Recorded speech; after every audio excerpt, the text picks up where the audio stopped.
when he was 4 years old. When I gave birth to him, there's nothing wrong with him. I just saw some signs of not meeting up to his developmental milestones because I was comparing his milestones with the elder sister.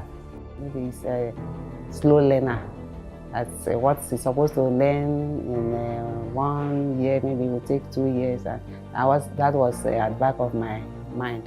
I discovered when he was 3+.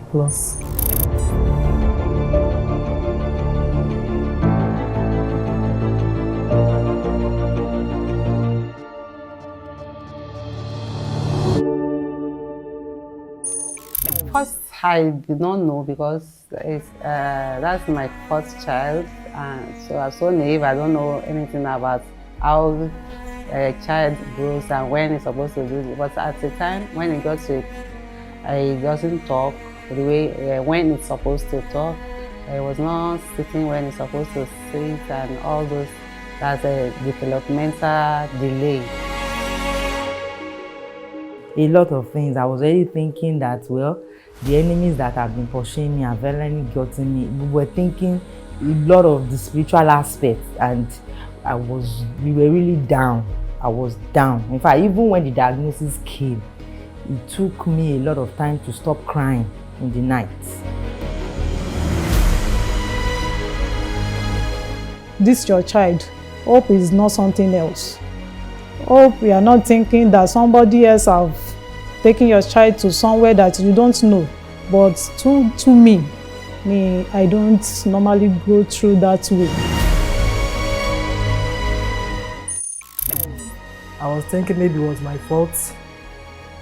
When I now went to know what autism is all about, I noticed that it's just a challenge that can come to a family.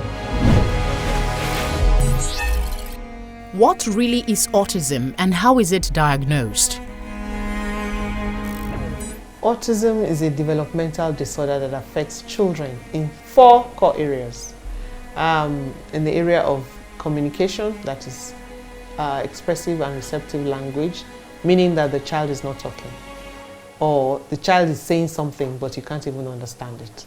In the area of social skills, the child likes to play alone and does not involve other people in his play, doesn't have joint attention, looks from the corner of his eyes, that's in the area of behavior, has odd behavior or his own idiosyncrasy. That means the things that he enjoys, such as flapping, rocking, walking on tippy toes, and then in the area of sensory overload, or sensory dysfunction. It could be overload or underload, so it could be craving for sensitivity, or it could be having too much of the sensitivity. This is Aureofe and this is Abiodun. They are adults living with autism. Aureofe helps younger autistic children at play and other activities. Abiodun is a student. Do you enjoy coming to the school here? Yes. What do you teach the children? I teach children like color, puzzles, to pick apple,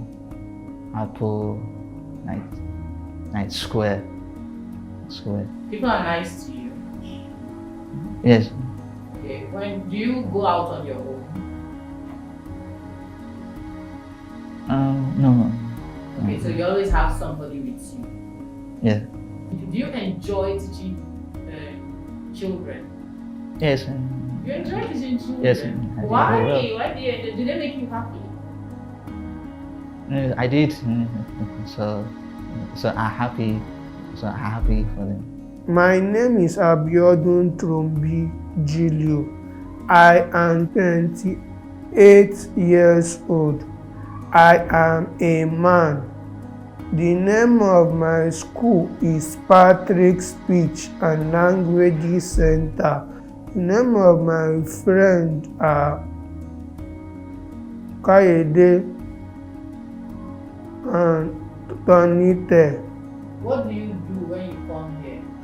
When I come here, I listen to my teacher when my teacher is teaching me. When you go out, are people nice to you? Some people lines to the nice to me. It means some people used to fear me some little times.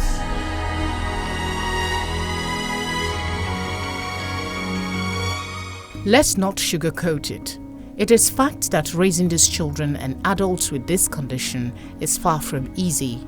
Modupe says it was time and money consuming, but there is more. It was not easy at first. It was really, really draining. It was time consuming. It was money consuming, especially in this country where we don't have a lot of people support. One of the peculiar challenges we faced was from people around, outside. First of all was in the church, where, you know, when you go to church, you have children and you have to drop them off at the children department. I was called, the very first time was to my face, I was told I didn't train my son, that if I trained him, that he won't be behaving like this. In fact, to the point that I was told that how old is he? Is he not older than the other younger ones that are sitting calm and listening to the Sunday school rhymes? And, you know, that was the first challenge. So after that, you know, I cried, but after that, I had to, you know, I just made it a point of duty. When I had already learned about autism, I started with the awareness talk. Put your eyes. Put your eyes. Tell me. It was not that very pleasant. And then maybe because of the way my husband died, also that one still affects him psychologically. That's because they were so much close together. But by the time he started having the issue of a psychological issue and being admitted in the hospital and this and that, so the doctor now said he has to be in the special school, not a regular school again. How does autism manifest?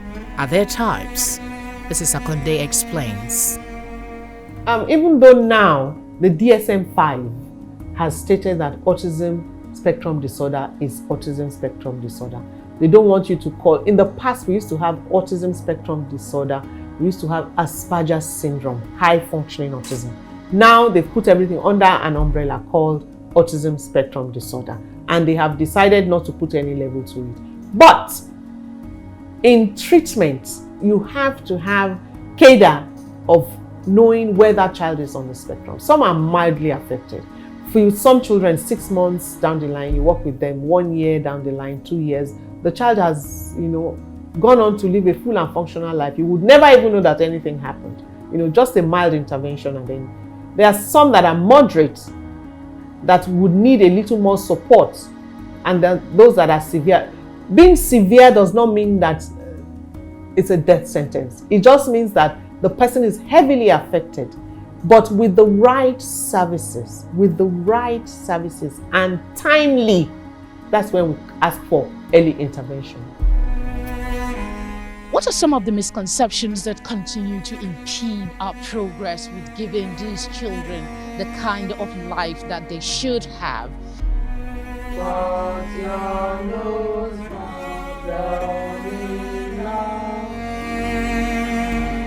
People believe that when you say you're working with a child living with autism is an imbecile, they put everything together, maybe like a Down syndrome, cerebral palsy. They tend to generalize everything as one. Put your eyes. Put your eyes. Tell me now. Put your eyes. One myth is children with autism are mentally retarded. That's not true. We have a high percentage of children with autism who are gifted. Their intelligence quotient is quite higher than the typical children their age. They are really smart. They can learn if only they are taught the way they learn. In fact, they are geniuses. Like one of my colleagues would say, they are gold wrapped in newspaper. So if we do not look carefully, we would assume there is nothing worthwhile in the newspaper. Maybe one out of it is when they say autism is caused by bad parenting. It's like we know, most basically in churches, like they didn't teach this child well. Sorry, I'll speak it in Yoruba. Oh, come on, dada. Is the way the mother took him. They didn't handle him well. That's why he's acting like this. And for you that has an experience already, you just look at that. This is not actually what is wrong with the child. There seems to be a major gap in the knowledge about autism and the care of children living with autism. How can we bridge this gap, not just in Nigeria, across Africa? Well, all over the world, really, because what happens is that the family gets a diagnosis of, oh, my child has autism, and then the next thing is, what is next? What do I need to do, next for my child with autism? And the parents now goes online. The first place they go to is online to find out what is available. And God help them if they find the wrong place to start. In the UK or in the US, when they want to see what kind of services should be available to my child with autism, you would get, oh, you need applied behavior analysis. So you need to have somebody that is skilled in ABA practices and be able to deliver it to you. But because the social services is very, very strong, and they care about the family. So once you say, once your child gets a diagnosis, it comes with a full package of everything and everyone that you need to go see to help support your child. So at the same time, training begins for you. Now coming back home, finally, to this sector, who are those that give services in the Nigeria of today? If you find a therapist on the street, it's probably somebody that does not have a job, but has decided that this is the field I want to come into, and just jumps into, therapy with the child with autism. But over the years, mothers such as myself and others around the nation have come together to start what we call Autism Parents Association International, called API. We've come together under an umbrella. We have a WhatsApp group, we have a Facebook group that we come to share ideas. It's something we created out of our own pain. Mrs. Akonde's passionate commitment to improving the quality of lives of people living with autism has a history. My son was diagnosed at 2.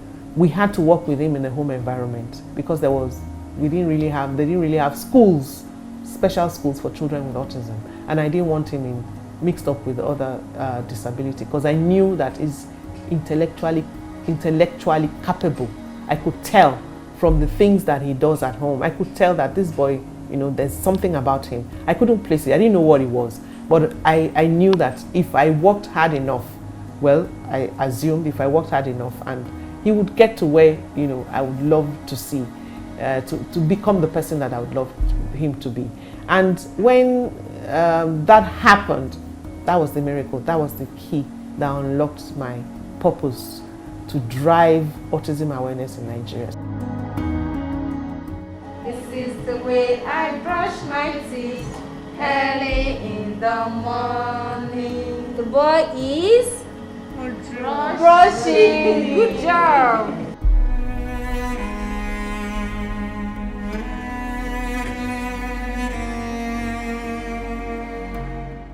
It is not all doom. These children are indeed unique, and even with all the challenges they bring, there is some real joy. Well, my son is doing well. He's in the US, he's studying his PhD in mathematics, as a matter of fact. So he's a success story. And there are many success stories that have come out of Patrick's. He's not the only one. I keep telling everybody, he's not the only one. There are so many of them out there doing great things. One of those that passed through us, I was reading something about him the other day. He's in Germany with his dad. He did not speak till he was around, I think he started to speak till about 7 or so. And he speaks 3 languages now. He speaks Dutch, he speaks German, he speaks English. So you can imagine, it's not a death sentence. There are so many success stories in this field. Good job. My joy starts from when he started working. So when it starts working, I was happy, overjoyed that yes, my joy starts from here. So that means I shouldn't stop where I'm coming from. Now I can say, to the glory of God, it has been wonderful. The journey in fact, has now made me understand that yes, it's true. What my friend told me, that there is no challenge that God has not given me the grace. And I'm glad where we are now, and I know in some years to come, my son will be doing better, very, very well.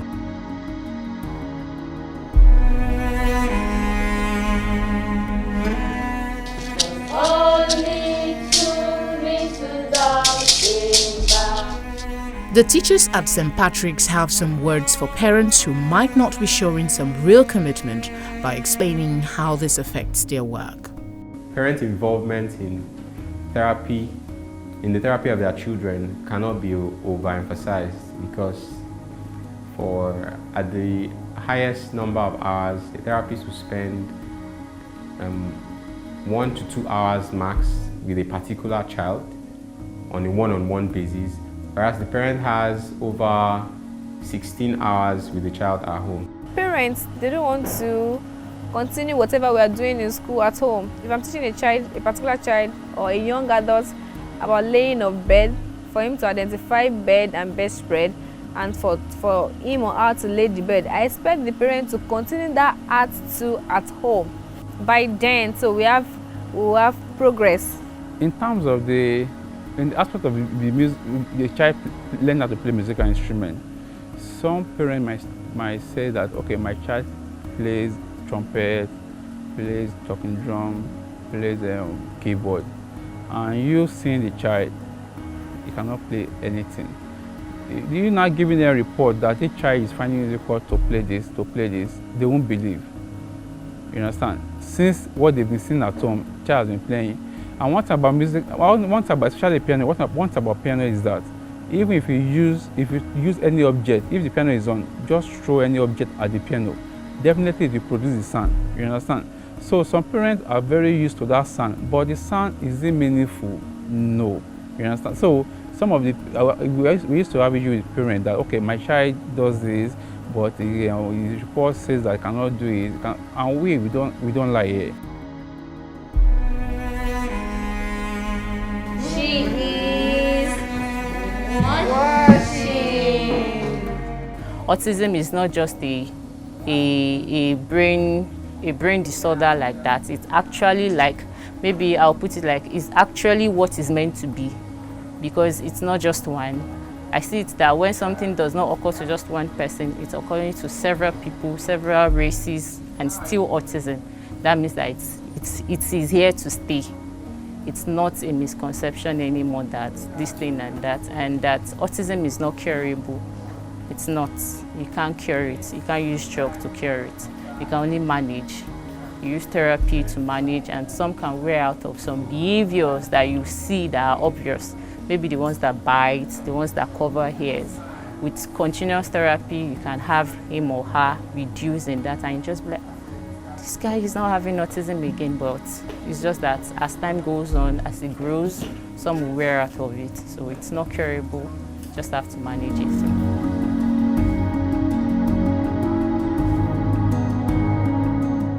And for the purpose of emphasis, Earlier intervention helps more than when they are already grown up or mature. So I used to think that if I had known this center when he was that tender age, that he could have better off.